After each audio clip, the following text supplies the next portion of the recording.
చిత్రవతకు స్వాగతం మిత్రులారా. ఈరోజు వాయిదాలో మనం అమ్మాయి తల్లిదండ్రులు విడాకుల కారణం ఎలా అవుతున్నారు నిర్మోహమాటంగా నిర్భయంగా మాట్లాడుకుందాం మనం. అంటే అమ్మాయి తల్లిదండ్రులేనండి, అంటే అబ్బాయి తల్లిదండ్రులు అందరూ ఉత్తములా అండి? నేను అలా అని చెప్పట్లేదండి. ఇప్పుడు ఒకదాని తర్వాత ఒకటి చూద్దామండి, అది కూడా మాట్లాడుకుందాం. కానీ ముందు ఇది చూద్దాం. నేను చాలాసార్లు చెప్పానండి, అనవసరంగా ఎవరు భుజాలు తడుముకోవద్దని చెప్పి. అక్కడక్కడ ఉన్నారు రాక్షస సంతానం, వాళ్ళ వల్ల ఎలాంటి ఇబ్బందులు కలుగుతున్నాయో చూద్దాం. మొదటిగా ఒక కేసులో ఇవన్నీ మాకు విడాకులకు వస్తారు కదండి, డివోర్స్ కోసం వస్తారు కదా. డివోర్స్ కోసం వచ్చినప్పుడు వాళ్ళు అసలు గొడవ ఎక్కడ మొదలైందంటే మొదల నుంచి చెప్పుకొచ్చే కథలు ఇవన్నీ. సో అమ్మాయి ఇంటికి ఫోన్ చేసిందండి, ఇంటికి ఫోన్ చేసి వారి తల్లి గారికి ఆవిడ ఏం చెప్పిందంటే, అమ్మ కూర బాగాలేదని మా ఆయన తిట్టాడే. ఇది చెప్పిన పాయింట్. ఇప్పుడు ఎంత పొగరు, మా అమ్మాయిని తిడతాడా? అసలు పెళ్ళిలోనే అనుమానం వచ్చింది, ఏదో తేడాగా ఉన్నారని చెప్పి. ఆడేంటి వాళ్ళ అమ్మ నాన్న కూడా అలాగే ఉన్నారు, పొగరబోతుల్లో ఉన్నారు కుటుంబం మొత్తం. అరే focus on the subject madam, subject మీద ఫోకస్ చేయండి. అక్కడ సబ్జెక్ట్ అనేది కూర బాగాలేదనే సబ్జెక్ట్, మొగుడు తిట్టడం సబ్జెక్ట్ కాదు. అసలు ముందు అడగండి, మీ అమ్మాయి ఏం కూర ఉండిందో ముందు అడగండి. ఆవిడ బెండకాయ ఇగురు ఉండింది, పెద్ద పెద్ద చేయి తిరిగిన వాళ్ళే డౌట్ అది ఎలా వండుతారో. పులుసు పెట్టాలి, దాన్ని ఇగురు ఉండింది ఆవిడ. మొక్కకి మధ్య విడదీయరాని రసాయన బంధం ఏర్పడిపోయింది, అది రావట్లేదు. అది ఆ జిగురు తింటే ఏమవుద్దు భయం వేసింది ఆడికి. ఆ పొట్లకాయ కోడిగుడ్లు కలిపి ఉండింది, ఆఫీస్ నుంచి పరిగెట్టుకొచ్చాడు నా కడుపునే బాబు అని చెప్పి.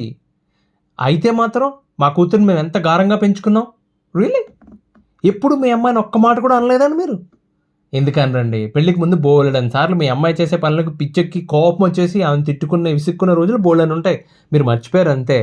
ఇప్పుడు మా అమ్మాయి కంప్యూటర్ ఇంజనీరింగ్ చదివింది, ఓకే, లేకపోతే mechanical engineer, she's an electronics engineer, చాలా పెద్ద కంపెనీలో జాబ్ చేస్తుంది. అయినా వంచ నా కూతురు ఎందుకు చేయాలి? Okay, that's fine. తనతో కూడా సమానంగా ఉద్యోగం చేస్తుంది, ఇద్దరు జాబ్ చేస్తున్నారు, ఇద్దరు చదువుకున్నారు, సేమ్ హైట్ ఉన్నారు, ఒకటే కలర్ ఉన్నారు, ఒకటే ప్రాంతం నుంచి వెళ్ళారు, నిమిషానికి సేమ్ నెంబర్ ఆఫ్ టైమ్స్ గాలి పీలుస్తారు, ఓకే, అన్నీ సమానం, ఒప్పుకుందాం. ఇప్పుడు జాబ్ చేసినప్పుడు అండి వంట బాధ్యత ఒక్కరిదే అనటం తప్పే. ఇద్దరు కలిసి పంచుకోవాలి, లేకపోతే ఏదైనా మనిషిని పెట్టుకోవాలి.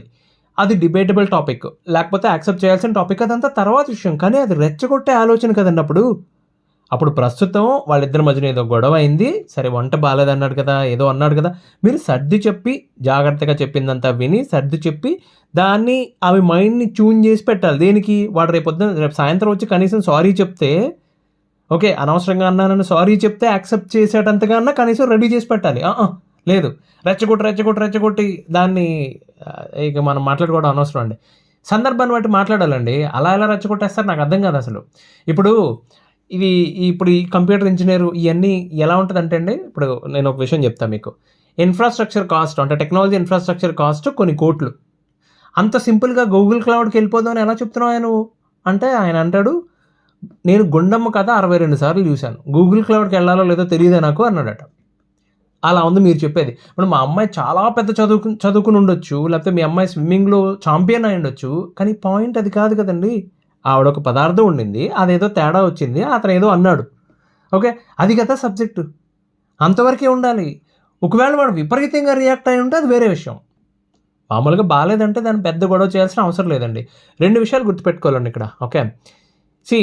అమ్మాయిలు భార్య స్థానంలో ఉన్నవాళ్ళు, మీకు ఏదైనా మనసుకు కష్టం కలిగితే వెంటనే పట్టుకెళ్ళి చెప్పక్కర్లేదు. చెప్పడం వల్ల నష్టం ఏంటో, నేను చెప్పకూడదని చెప్పట్లా, చెప్పడం నేరమని చెప్పట్లా, అలా చెప్పడం వల్ల జరిగే నష్టం ఏంటంటే, ఇప్పుడు మీ మధ్య ఏదైనా సమస్య వచ్చింది అనుకోండి, మాట అనుకున్నారనుకోండి, వెంటనే ఫోన్ చేసి ఇంటి దగ్గర అమ్మకో నాన్నకో చెప్పేస్తే అండి, మీకు వాళ్ళకి ఓకే ఒక అభిప్రాయం, ఒక యాంగిల్ వస్తుంది. ఓకే, నా ఈ వ్యక్తి ఇలాంటోడు అని ఒక అభిప్రాయం వస్తుంది. మీ ఇద్దరి మధ్యన ఎగ్జాక్ట్గా ఏం జరిగిందో వాళ్ళకి తెలియదు. ఎప్పుడు ఎవడు కూడా వాడి పక్కన తప్పున్నా ఎంతో కొంత తక్కువ చేసే చెప్పుకుంటారు, అవునా కదా? నేను ఇది చేశాను కాబట్టి అవతల పక్క వాళ్ళు ఇది అన్నారని నిజం ఎవడో చెప్పడు, ఎంతో కొంత తక్కువ చేసి చెప్పుకుంటారు. ఆ రోజు సాయంత్రం టీ తాగే టైంకి మీ ఇద్దరు మళ్ళీ సరదాగా నవ్వుకున్నారు, మాట్లాడేసుకున్నారు, సారీలు చెప్పేసుకున్నారు, కలిసిపోయారు. కానీ ఆ రోజు స్టేటస్ అప్డేట్ ఎవడిస్తాడు మీ అమ్మ నాన్నకి? మీరు మళ్ళీ ఫోన్ మాట్లాడకపోతే వాళ్ళ దృష్టిలో ఆ రోజు మీ ఇద్దరి మధ్యన గొడవ అయింది, వాడు నేను తిట్టాడు, అదే గుర్తుంటుంది. ఆ తర్వాత మీరు కలిసిపోవడం అనేది గుర్తుండదు. అది ఇక ఇప్పుడు ఫోన్ లేని రోజుల్లో అనుకోండి, ఇప్పుడు పొలం నుంచి ఇంటికి వచ్చాడు ఎవరో ఒక ఆయన మంచి రైతు, చక్కగా ఇంటికి వచ్చాడు, ఆకలేస్తుంది, ఇంకా వంట అవ్వలేదంటే గట్టిగా 4 తిట్లు తిడతాడు, ఓకే. ఆవిడ కోపం వచ్చేది, ఇక్కడ ఈ అత్తగారింట్లో నా మాట వినేది ఎవరు కనుక అని చెప్పి బాగా కోపం వచ్చింది, మా అమ్మకి చెప్పుకోలే విషయం అనుకునేది ఆవిడ. అలా అనుకుని లెటర్ రాద్దాం అనుకునేది. సరే రేపు ఇన్లాండ్ కవర్ ఇంట్లో లేదు తెప్పిద్దాం, నీలం రంగులో ఉత్తరం ఉండేది గుర్తుందా, అది రాద్దాం అనుకునేవారు ఆవిడ. ఈ లోపు మళ్ళీ వాళ్ళిద్దరు నవ్వుకున్నారు, కలిసిపోయారు, పప్పు మామిడికి వేసుకుని హాయిగా భోజనం చేశారు. అసలు జరిగిన విషయమే మర్చిపోయారు ఆవిడ. ఉత్తరం రాసే టైంకి అసలు ఆ జరిగిన సందర్భమే గుర్తుండదు, అంతే హ్యాపీ, మామూలుగానే విషయాలు రాసేస్తారు. అప్పట్లో ఇంటి ఆడపిల్ల ఉత్తరంలో నన్ను నా భర్త ఇబ్బంది పెడుతున్నాడు, లేకపోతే నా అత్తమామలు ఇబ్బంది పెడుతున్నారు, హింసిస్తున్నారు అంటే చాలా సివియర్ ప్రాబ్లం అది. బికాస్ ఆ కోపం అప్పుడు దాకా నిలబడి ఉంది అంటే ఉత్తరంలో రాసేంత వరకు చాలా పెద్ద మ్యాటర్ జరుగుతుంది అక్కడ అని అర్థం అనమాట అండి. మరి ఇప్పుడు హాల్లో నుండి ఏమేవో అని గట్టిగా ఒక అరుపు వినిపిస్తే వీళ్ళు ముందు 100కి డైల్ చేసేస్తారు. లేకపోతే ఆ మధ్యన ఎవరు ఈ గవర్నమెంట్స్ ఒకటి తగలండి మనకి, ఏది పడితే అది యాప్స్ అంటారు. ఆడపిల్లలకు సహాయం చేయడానికి, భార్యలకు సహాయం చేయడానికి, భర్త మిమ్మల్ని ఇబ్బంది పెడుతున్నాడా, ఒకటి నొక్కండి. భర్త మిమ్మల్ని ఏమేమన్నాడా, 2 నొక్కండి. భర్త మిమ్మల్ని ఒసే అన్నాడా, 3 నొక్కండి. పోలీసులు వస్తారు, అరెస్ట్ చేస్తారు. ఏం చేస్తారు అరెస్ట్ చేసి ఏం చేస్తారు? తర్వాత తీసుకెళ్ళి తర్వాత వాళ్ళ కాపురం ఎవరు చేస్తారు? ఎవరు చేయరు. గవర్నమెంట్ని అడిగితే మాకు సంబంధం ఏముంది, నెంబర్ నొక్కింది నువ్వే కదా అంటారు. అది విషయం. అసలు ముందు హాల్లోంచి ఏమేమన్నది టీవీ సీరియల్లో ఎవడో యాక్టర్ అరుస్తున్నాడు, చూసుకోమ్మా, 100 డైల్ చేసే ముందు చూసుకో అక్కడ ఏం జరుగుతుందో మ్యాటరు. ఓకే, ఇలా ఉంటుందండి పరిస్థితి. ఇంకో సందర్భం చూద్దాం. వీళ్ళండి విదేశంలో ఉంటారండి, అమ్మాయి అబ్బాయి విదేశాల్లో ఉంటారు. అయితే అమ్మాయి ప్రతిరోజు ఇంటికి ఫోన్ చేస్తుంది, ఫోన్ మాట్లాడుతూ ఉంటుంది. దట్స్ ఫైన్ అండి. Okay, that is absolutely fine, no issue with that. అదే కనుక ఆదివారం అయితే కనుకండి దాదాపు 3 గంటల పాటు, అంటే వీళ్ళ సాయంత్రం వాళ్ళ ఉదయం అనమాట. ఆదివారం పొద్దున్నే అంటే వీళ్ళకి వీళ్ళ సాయంత్రం వాళ్ళ ఉదయాన్నే వీళ్ళకి శనివారం రాత్రి మాట్లాడతారు. విపరీతంగా మాట్లాడతారు. ఏంటి దాన్ని ఏంటంటారు, సో అన్ని విషయాలన్నీ మాట్లాడుకుంటారు. 3 గంటలు 4 గంటలు మాట్లాడుకుంటారు అంటండి, తప్పేం లేదండి వాళ్ళు మాట్లాడుకోవడంలో. అయితే సమస్య ఎక్కడ వచ్చిందంటే ప్రతి ఆదివారం ఫోన్ చేసినప్పుడు అల్లుడి గారికి ఫోన్ ఇవ్వండి ఒకసారి అంటారు వాళ్ళు.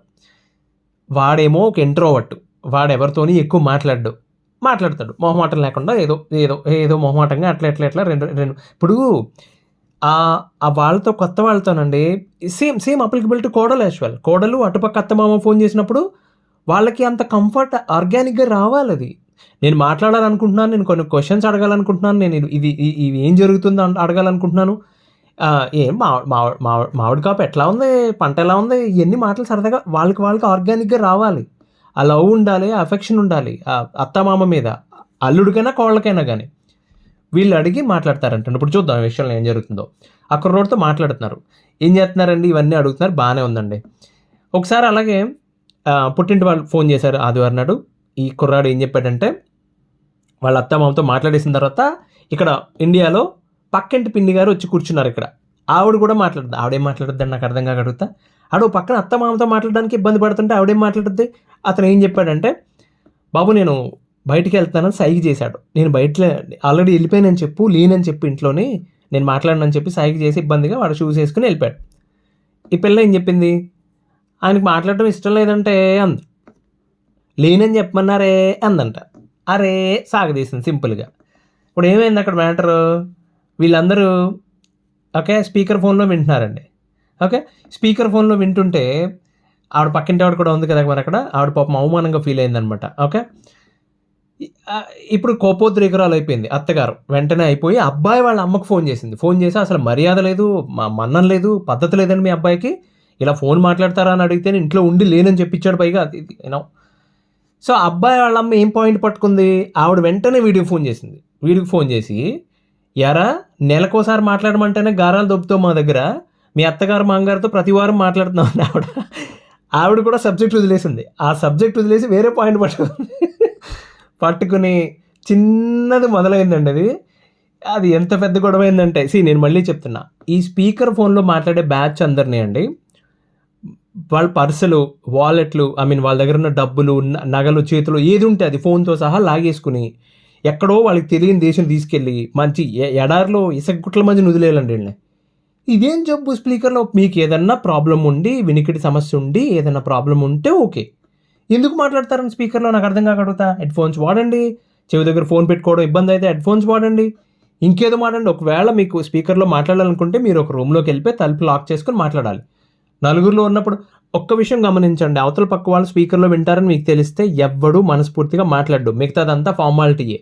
మీరు చూడండి ఎవరన్నా చాలామంది బాగున్నారండి ఓకే అండి అంతా బాగానే ఉన్నారు కదండి ఉంటా అండి సరేనండి అంటారు. అంతకుమించి ఏం మాట్లాడతారండి? అరే అరే ఒక వ్యక్తికి ఇంకొక వ్యక్తికి 1 to 1 ఉన్నప్పుడు మాట్లాడే మాటలు, ఆ ఫ్రీక్వెన్సీ, ఆ కంఫర్ట్ అన్నీ డిఫరెంట్ ఉంటుంది. వాళ్ళు పట్టించుకోరు. అది పెద్ద గొడవ చేశారండి.